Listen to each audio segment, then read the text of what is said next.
The line was good. Sloane Carmody read it under her breath, listening for the place where the rhythm might catch. Keep the shirt. Lose the stain. She had started with, don't let one spill retire a favorite, then cut until only 6 words remained. Product promise first. Attitude second. She was 28, 4 years into a copywriting career in Seattle, and experienced enough to know when a sentence fit. Nobody had to applaud a carpenter for recognizing a clean joint. Still, applause had always come more easily to other people in her family. Nearly 300 miles east, in Spokane, her father was finishing office hours at the private university where he taught political science.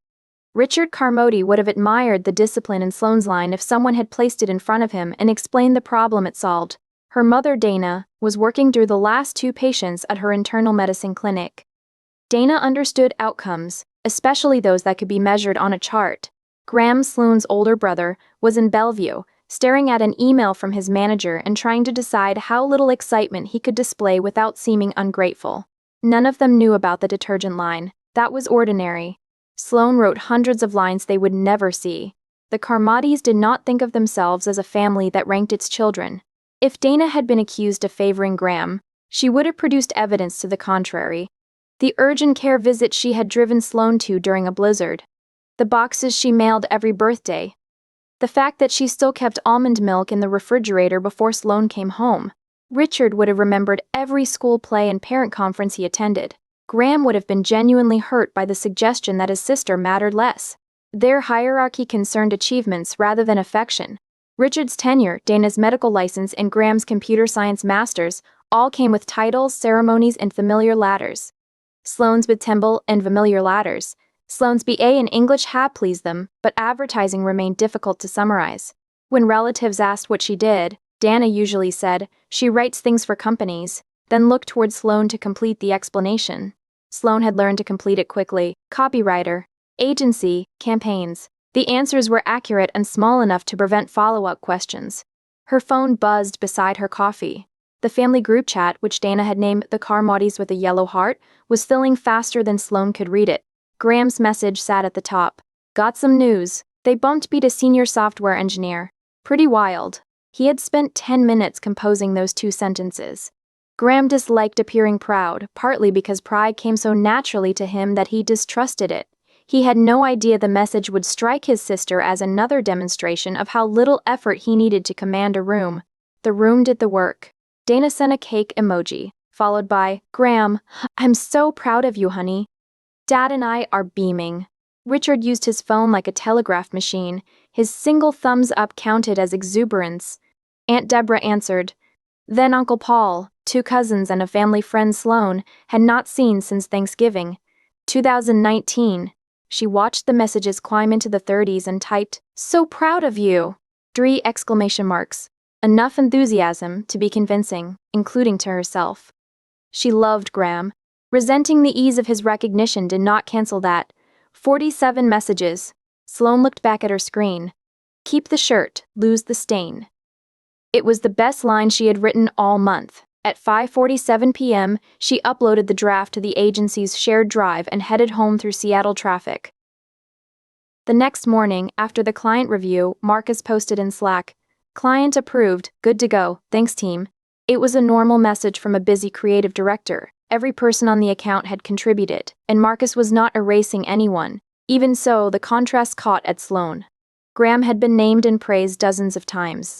Her sentence had survived a client meeting untouched and returned inside a corporate plural.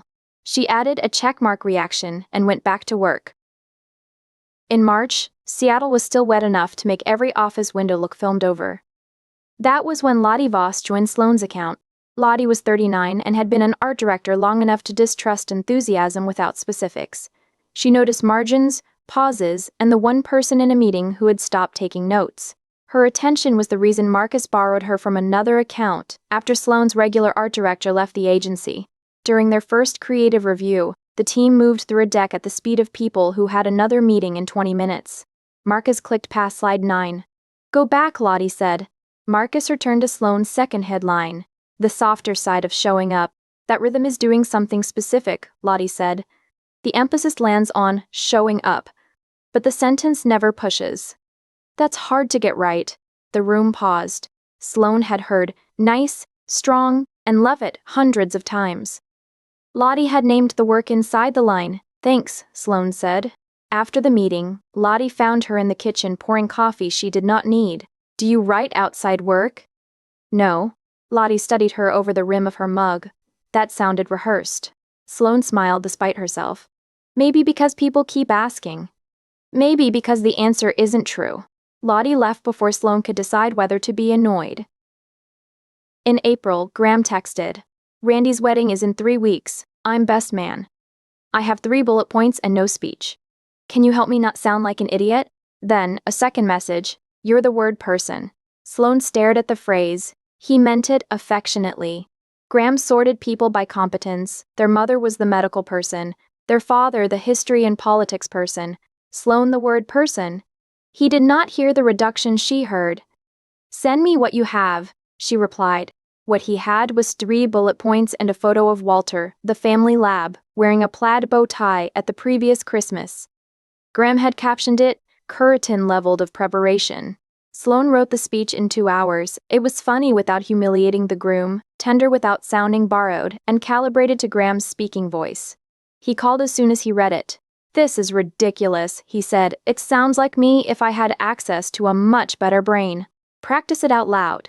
The joke about freshman year needs a pause. I owe you.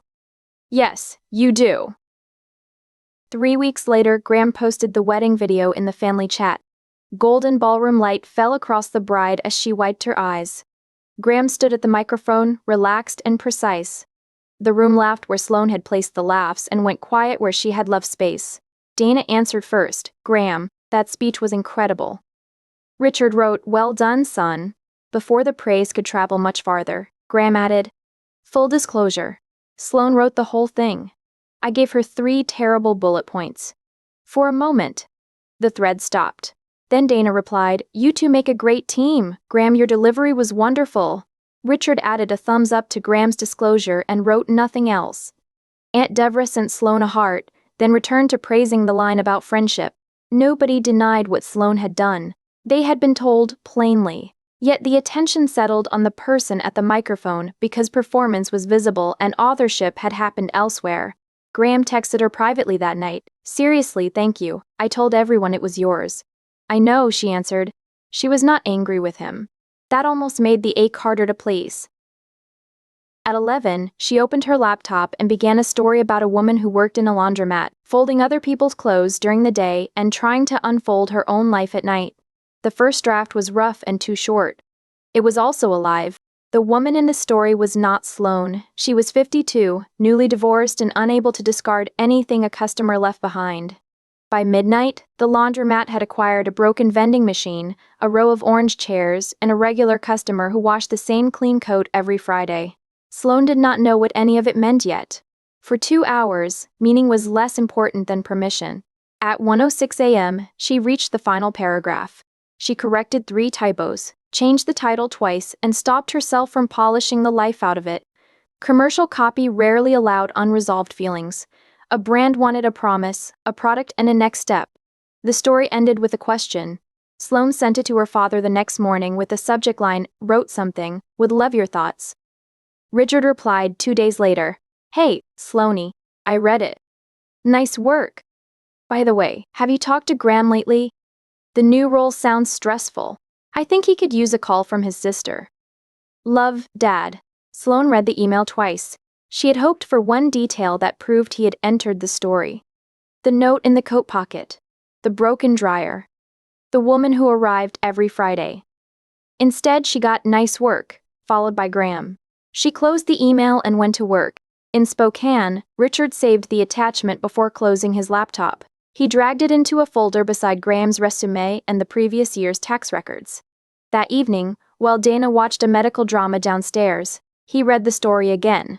He recognized compression and control. He saw that his daughter had a gift. What he lacked was a useful response to art that made no argument and led to no credential he understood. Richard had once imagined Sloane pursuing an academic MA or PhD, with seminars, publications, and a path he could describe to colleagues. Advertising had never entered that picture. He knew better than to say so. Silence seemed kinder. He did not understand that silence could deliver its own verdict. Richard considered reopening the email and adding something specific. He could mention the coat or the red sock.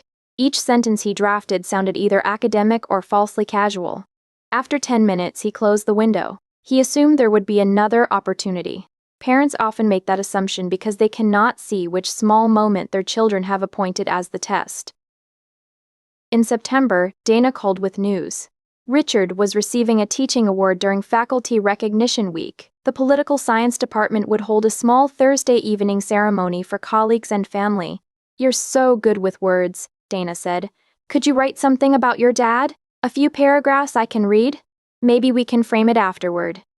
"Of course," Sloane said. She meant it. Richard had read Yeats aloud to her when she was 6.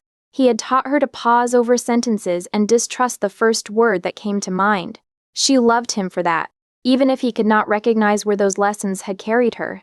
Sloane wrote 300 words about a teacher who asked students to read the world carefully and had taught his daughter to do the same.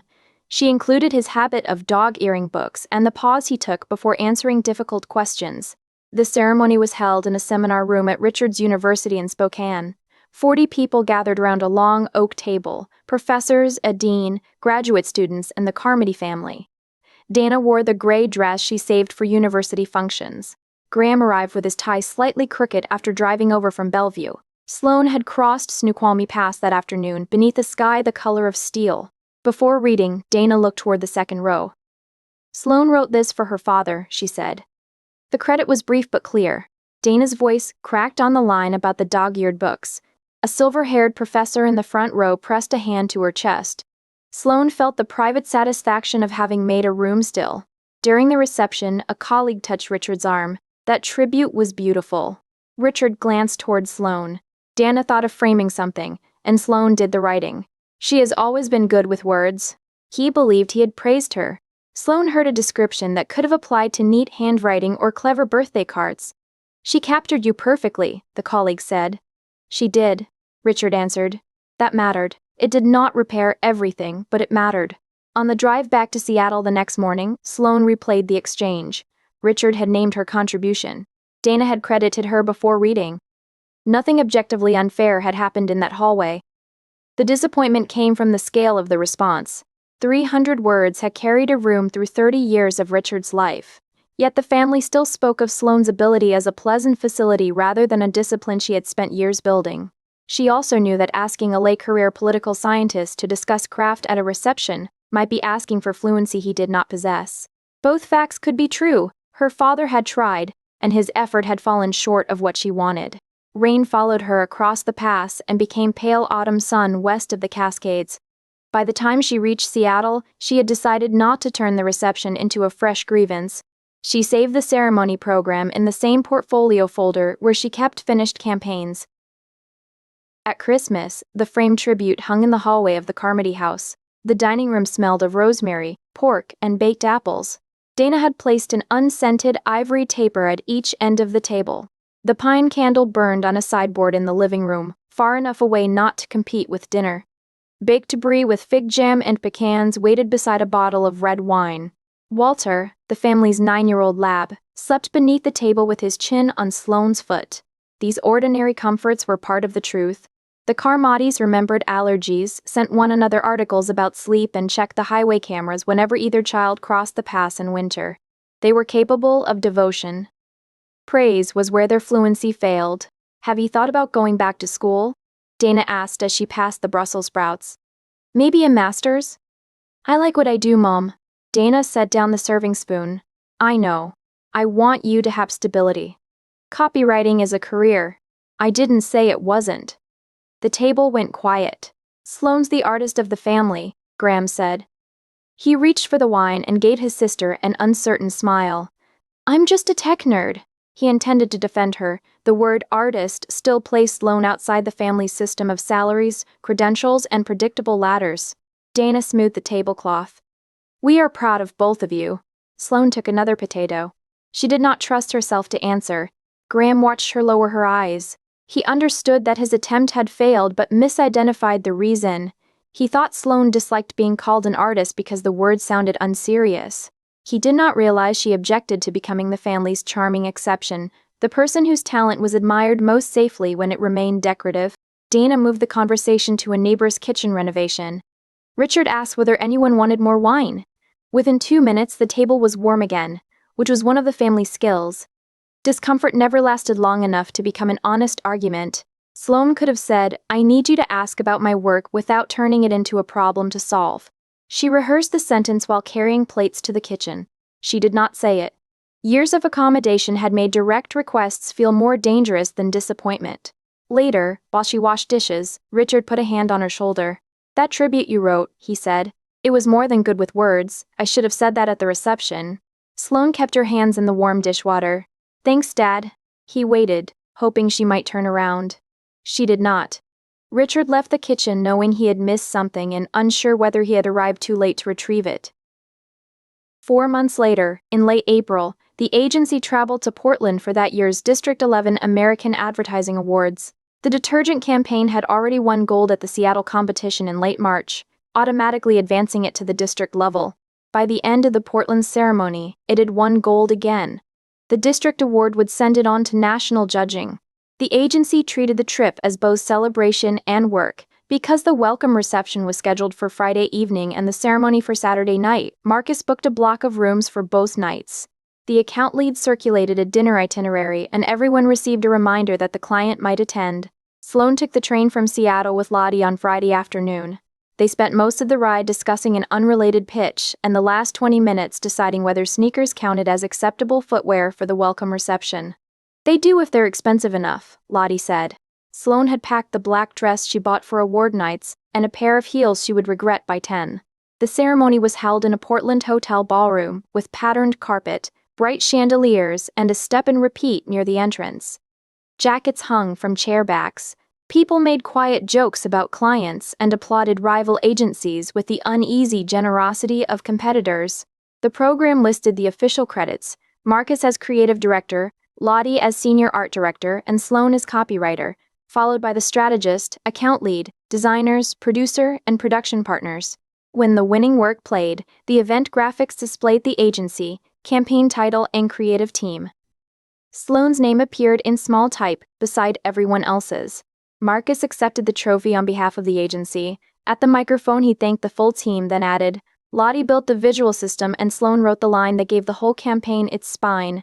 Lottie raised her glass toward Sloane. The table applauded. This was recognition. Sloane knew it and let herself enjoy it. Marcus returned with the District Gold ADDY and placed it at the center of the table. The trophy carried the campaign and agency names. The individual credits lived in the program, the entry record, and the portfolios of the people who had made it. "Hold it," Lottie told Sloane. Sloane lifted the trophy for the team photograph. It was heavier than she expected. Marcus stood on one side and Lottie on the other while the account lead pulled 2 junior designers into the frame. For once, Sloane occupied the center because Lottie had quietly arranged it. Afterward, Marcus gave her the printed program. "Keep this one. Clients lose credits. Award websites redesign themselves. Paper survives." He was right. Sloane wrote the date inside the cover before placing it in her bag. Later that night, back in her hotel room, Sloane opened the family chat and posted 2 photographs, the agency team holding the trophy and the campaign key art with its 6-word line. "Our detergent campaign won District Gold ADDY tonight. I wrote the copy and now it goes to nationals." Dana responded with 3 gold hearts. "That's wonderful, honey. Congratulations." Richard wrote, "Well done. Does the agency give the team a bonus for this?" Graham added a fire emoji, knew the word person would clean up. A few more reactions followed, then the conversation stopped. A few minutes later, Dana called from Spokane.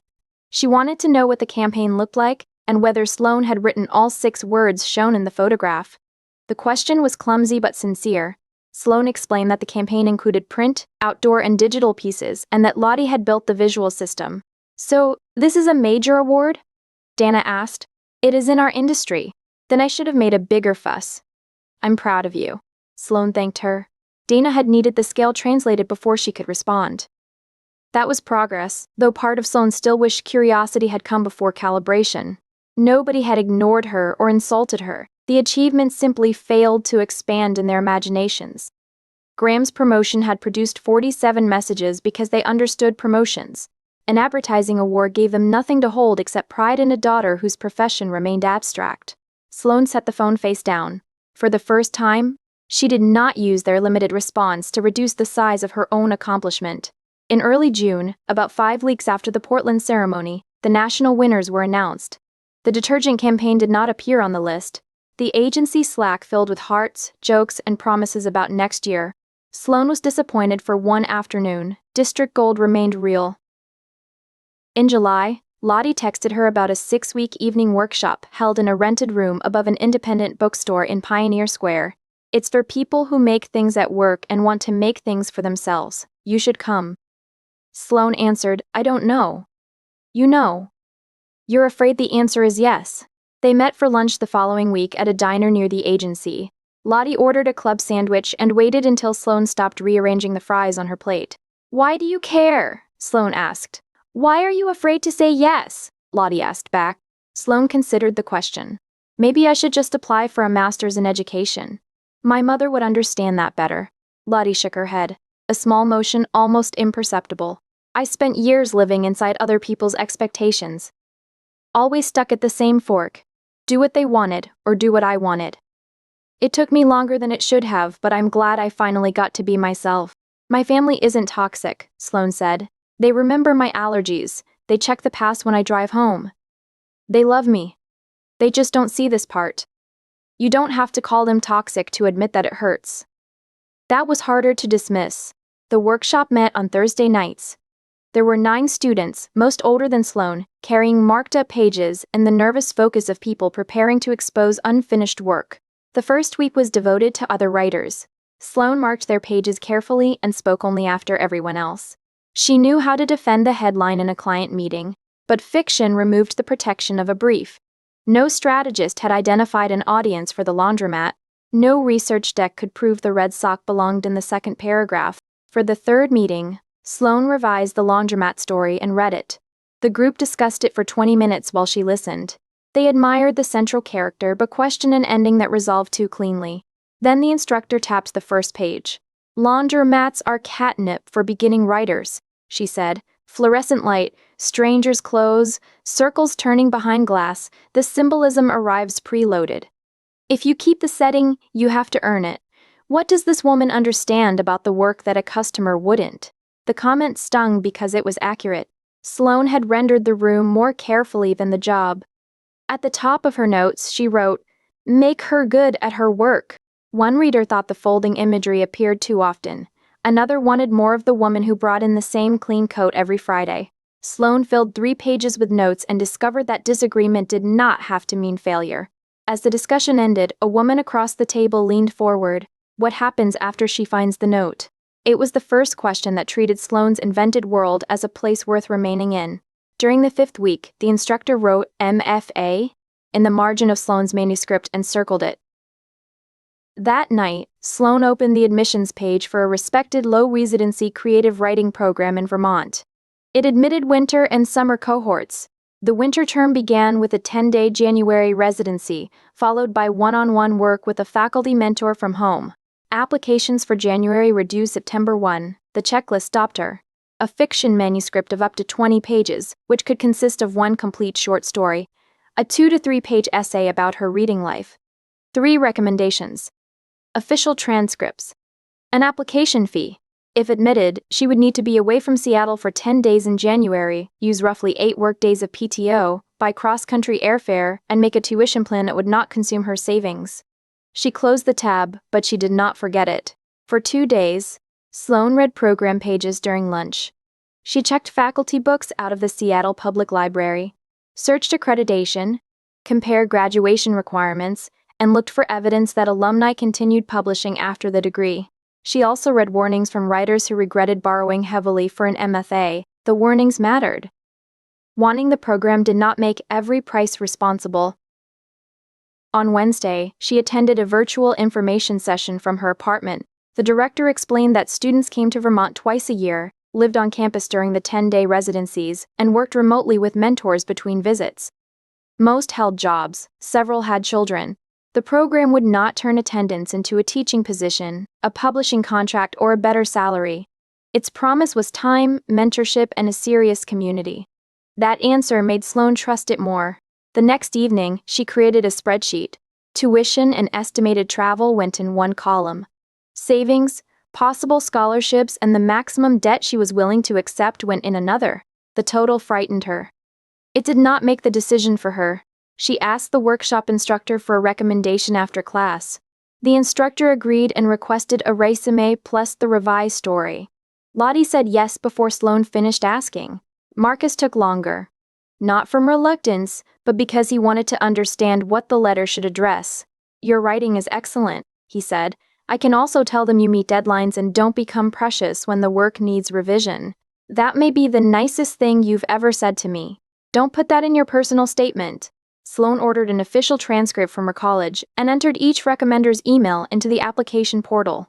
The system sent them individual upload links. She placed a tentative PTO request for the January dates and told her supervisor it depended on an admissions decision. The agency approved the hold, provided she arranged coverage before the holidays. For 4 weeks, she worked on the application after dinner and through every weekend. The laundromat story grew from 11 pages to 18, then contracted to 16. Lottie read the personal essay and crossed out every sentence that sounded written for an admissions committee instead of a human being. The workshop instructor returned comments.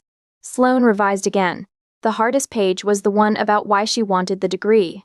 Her first version tried to justify creative writing through skills that would benefit the agency, narrative strategy, audience empathy, long-form discipline.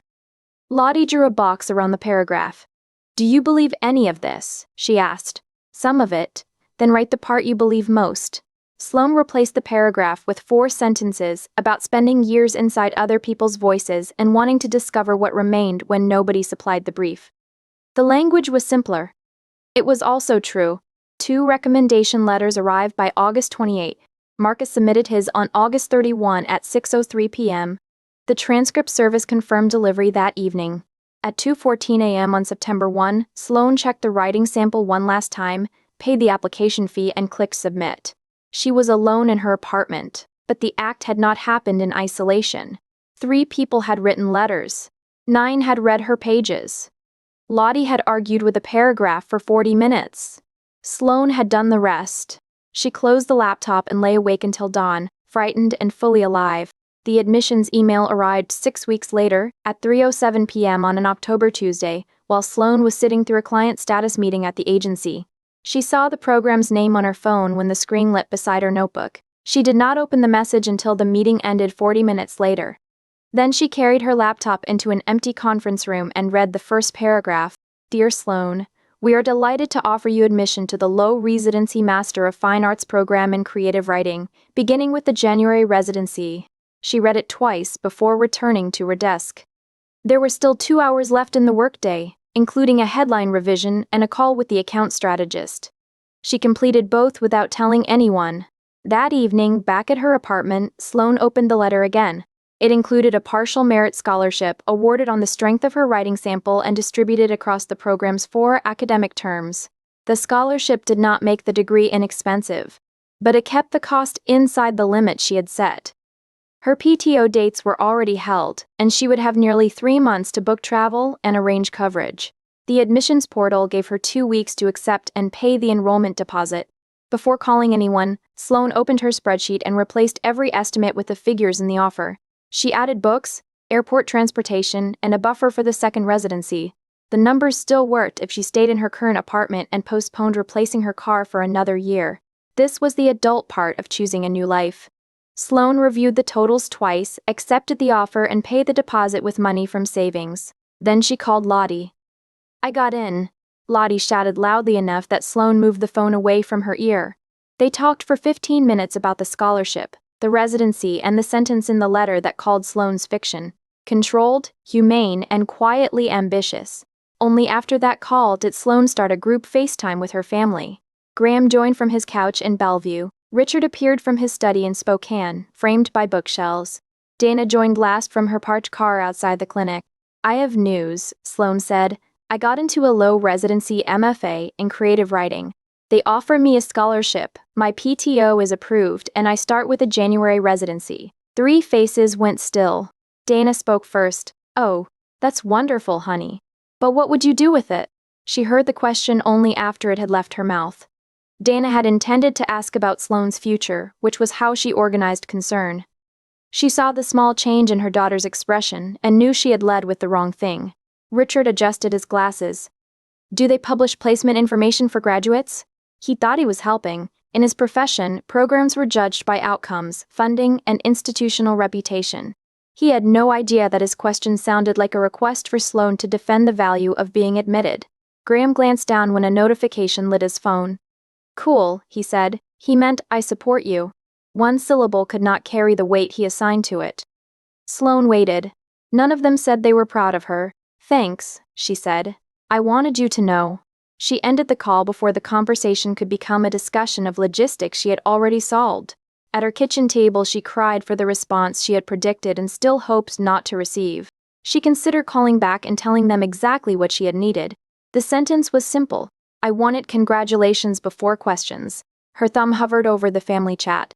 She was too raw to begin a conversation in which she might end up comforting them for having hurt her. Instead, she sent the sentence to the Notes app. Avoidance and timing could look identical from outside. Sloane decided she was postponing the conversation, not abandoning it. The scholarship was real. The writing sample was hers. Nobody in her family had granted permission, and nobody could withdraw it. Their approval would have mattered. It no longer had to decide the size of her pride. In Spokane, Richard searched the program's faculty, accreditation, and alumni publications. He read for 20 minutes. The career paths looked uncertain compared with tenure, medicine, or software engineering. But the faculty were serious, and the student work was stronger than he expected. The unnamed folder on his desktop still held Sloane's laundromat story and the tribute she had written for him. He opened the story again. Downstairs, Dana replayed her first sentence from the call. What would you do with it? She had heard a door move in Sloane's voice. That night, she created a Google alert for her daughter's full name, a practical gesture that felt safer than admitting she did not know how to reopen the conversation. In Bellevue, Graham resumed his show. 10 minutes later, he paused it and searched Low Residency MFA. He read long enough to understand that the January residency was not a vacation and that Sloane would be writing another 20 hours most weeks while keeping her job. He texted, just looked it up. This is a real commitment. Congratulations, Sloane. Sloane saw the message before bed. Thank you, she wrote. It was not everything, it was something. The following 12 months were demanding and mostly ordinary. In January, Sloane flew east for the 10-day residency. Her days began with workshop and ended with readings, faculty talks, and conversations in overheated hallways.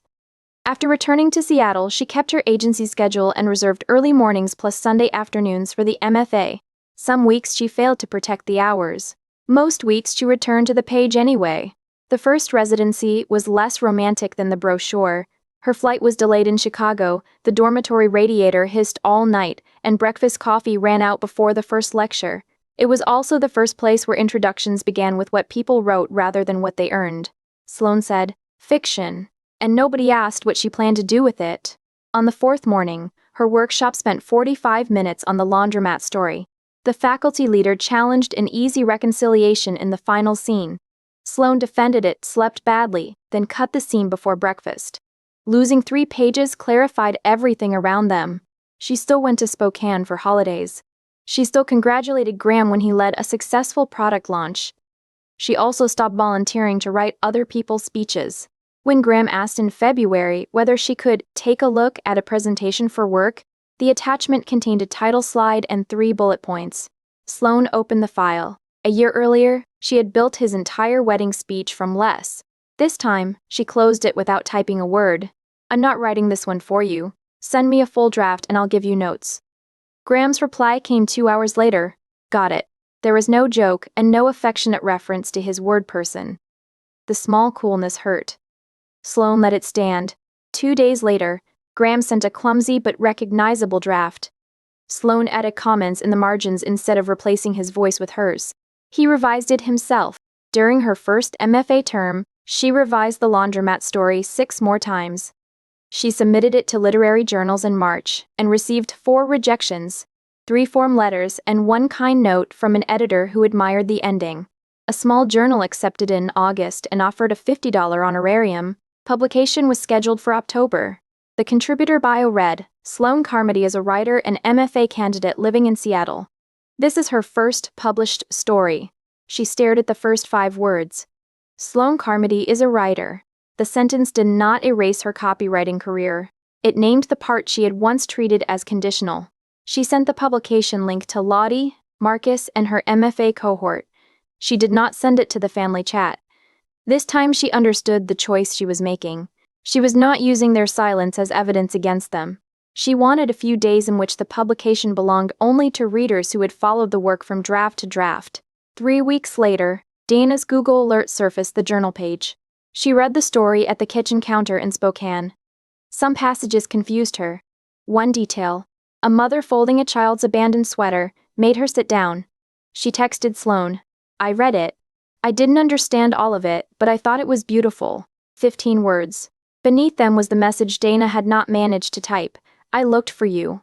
I found you. Sloane read the text twice. Her mother's praise could not replace the years that had taught Sloane to make herself smaller.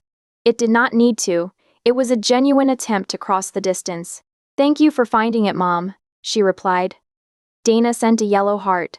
Sloane set the phone beside her laptop and turned the lavender pot a quarter turn so the shaded side could catch the afternoon sun. She opened a blank document.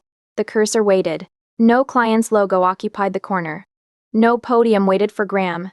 No university plaque waited for Richard. Sloane began a first draft, knowing it would change many times before it was finished. Whatever the final draft became, it would be hers.